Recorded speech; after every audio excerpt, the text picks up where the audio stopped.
ہم ایک ایسے موڑ پر کھڑے ہیں جہاں ریاست اور مملکت کو چند سوالوں کے جواب دینے ضروری ہیں، ورنہ ابہام کی اس ریاست میں امکان ختم ہو جائیں گے۔ ان سوالوں کے جواب ہی ریاست کو دو عملی اور فریب سے نکال سکتے ہیں۔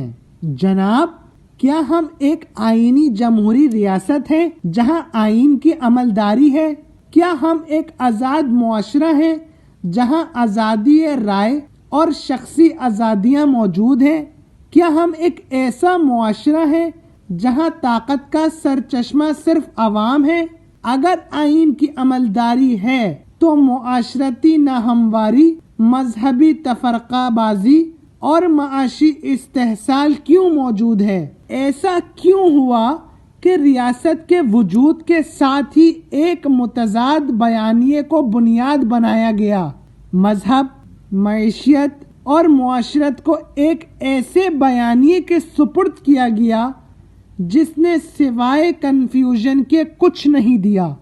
مذہب اور ریاست کو الگ رکھنے والے محمد علی جناح کی ریاست مذہبی جنونیوں کے ہاتھ لگی اور پھر مملکت کے ساتھ وہ ہوا جو کبھی سوچا بھی نہیں جا سکتا تھا۔ سوال یہ ہے کہ ریاست خود کو قائد اعظم کے اصلی بیانیے کے مطابق مذہب سے الگ کر سکتی ہے؟ کہنے کو ریاست پاکستان میں ایک آئین کار فرما ہے جس پر گزشتہ 5 دہائیوں میں کبھی عمل نہیں ہوا۔ آئین کی پامالی کو بارہا و تیرہ بنایا گیا، مگر آئین میں رہ کر بے آئینی کی جو تاریخ بنی اور بن رہی ہے اس کی مثال نہیں ملتی۔ ہم مان کیوں نہیں لیتے کہ ہم ایک نہیں 2 آئین رکھتے ہیں، طاقتور کا آئین الگ اور کمزور کا آئین جدا۔ طاقتور آئین پامال کرے تو گارڈ آف آنر کے ساتھ دفن ہوتے ہیں، اور کمزور کا آئین اور قانون جنید حفیظ کی طرح کئی سالوں جیل کی کال کوٹری میں گلتا سڑتا رہتا ہے۔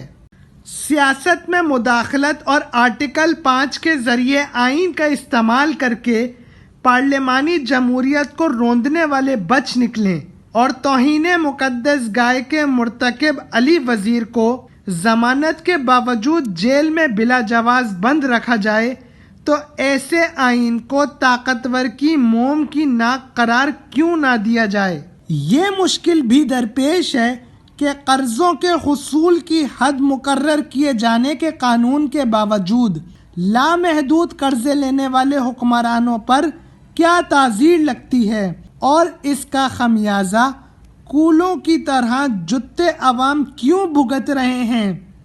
ایسے میں ہر طرح کے ٹیکس سے مبرہ اور چھوٹ کی عادی اشرافیہ اور حکمران کی غلط پالیسیوں کی بھینٹ چڑھنے والے عوام کے پاس کیا راستہ بچا ہے؟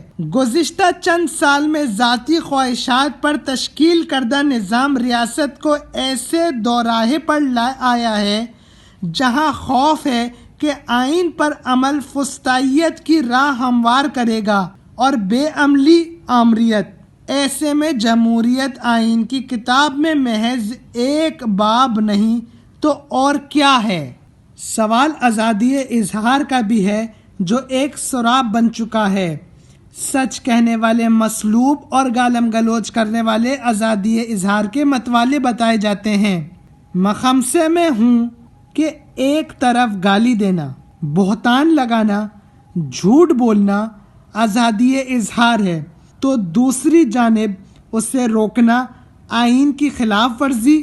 ایسے میں آزادی اظہار کی حدود کا تعین کیسے ہو؟ شخصی آزادی کی حد کہاں ہے اور کون اسے آئین کے پردے میں استعمال کرنا جانتا ہے؟ آزادی کس کی ناک تک ہے اور کس کی ناک خود آزادی کی حد بن چکی ہے؟ ستم ظریفی کہیں کہ آئین شکن آئین کو ڈھال بنا رہے ہیں اور آئین کی خلاف ورزی کرنے والے آئین بچاؤ تحریکیں چلا رہے ہیں۔ امجد اسلام امجد سے پھر معذرت سخت بے آئینی ہے، سخت لا قانونی ہے۔